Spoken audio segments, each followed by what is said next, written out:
Just like that. Let's give that a try.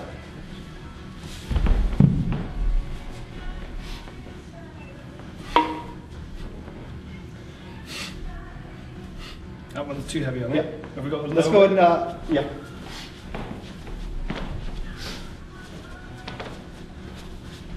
So these are 10s now. Know your limits. Okay, so good 90 degrees right here, good tight grip. We'll bend in these, soft bend.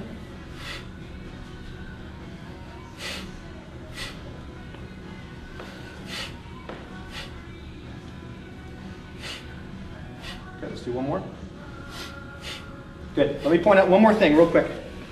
You're going to see this a lot, okay? Well, you might not see it, but anyways, when you're really trying to work on your technique, here's what you want to do with your arm cast. You're going to see the same thing in the swipe. You'll see good technique and you'll see bad technique. So, when I do my arm cast, I want you to watch my hips. Okay, I'm just working on just the joint here.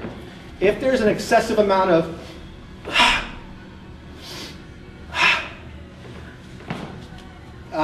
you really don't want to start doing that. Let's put it this way. When you're learning this exercise, when you're learning the club bell, really limit, if not just completely wipe out any hip movement when doing this exercise. If you find yourself having to get a lot of hips, do one of two things. What we talked about. Choke up the weight a little bit or just drop down and wait. But again, if you feel yourself getting a lot of movement here, you're probably doing it wrong. Okay? And so if you do get a lot of movement here, expect to be on my couch needing a treatment for some facet joint strain. So right, if you want to help his business, get a lot of hip movement the wrong way. So now, let's go through the full swipe. Okay? So we've learned the movement. Now what we're going to do is we're going to break these into bits and pieces to kind of prime ourselves for the swipe. So what we're going to do is we're going to do 5 repetitions of our swing, 5 repetitions of our front pendulum, 5 repetitions of our arm cast, then we're going to go into 5 repetitions of the swipe. Okay? We'll just see the whole swipe? Sure. So from right here, we'll go through the swipe again.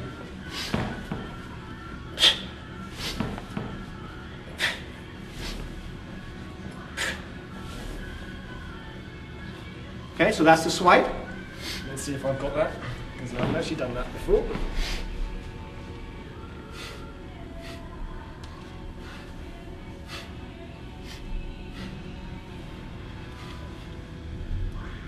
At which point, when I'm doing this, as I'm coming up, what happens with my hands to get that behind? Good point. Let me have you step to the side a little bit and I'll show you from the side.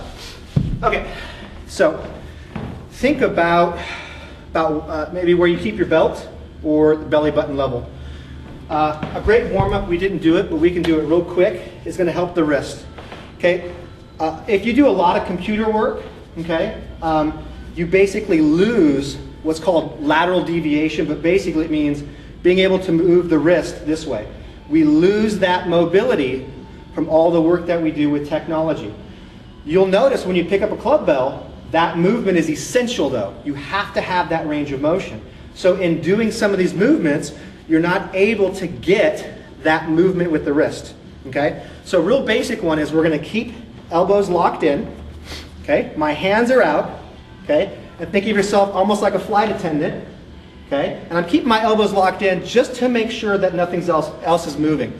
A lot of times when we're doing our joint warm-up, you see there's all these things moving when we're really just trying to work on one joint. So if you find that happening, lock things in.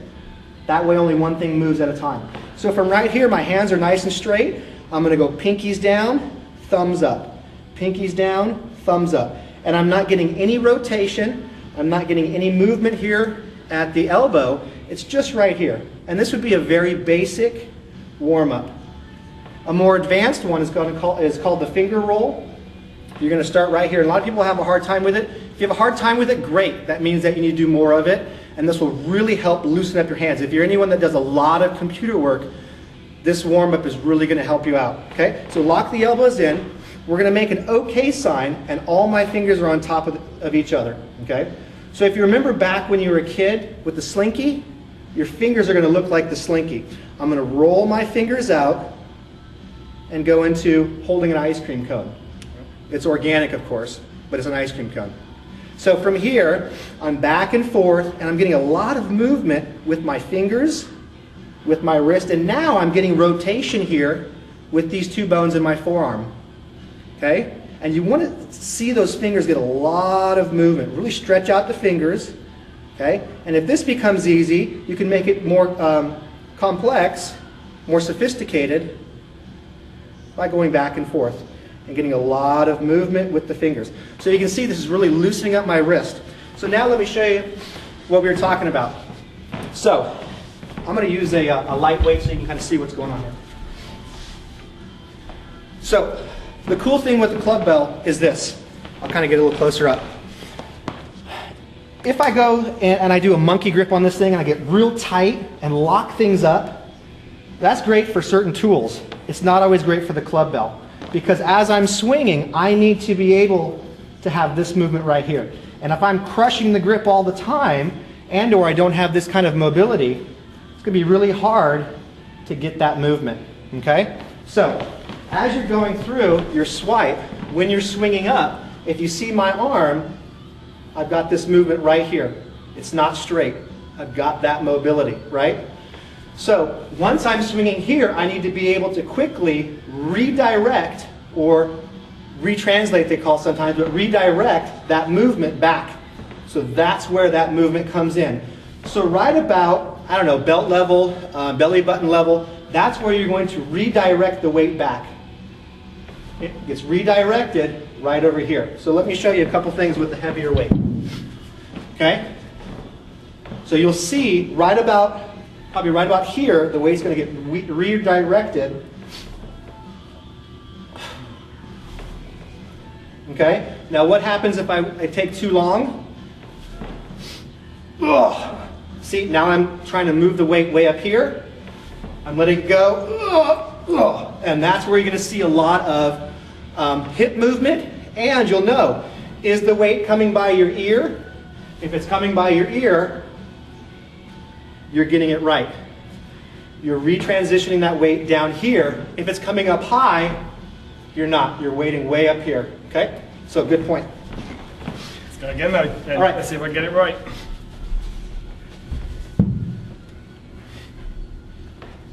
There you go.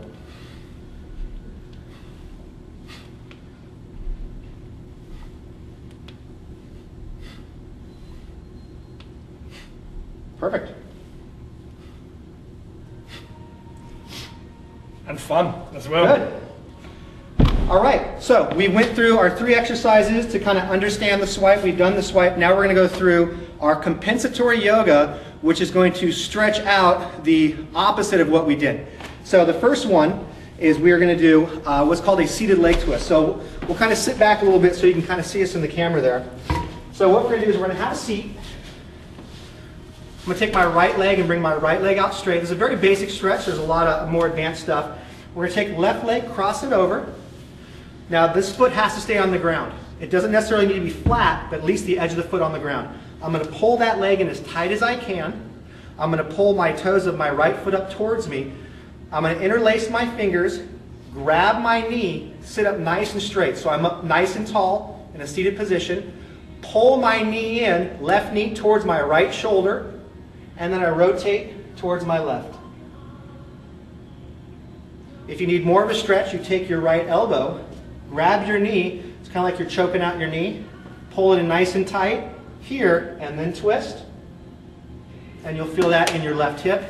We would do the opposite as well. If you need more of a stretch, you pull that knee in. You're always sitting up tall.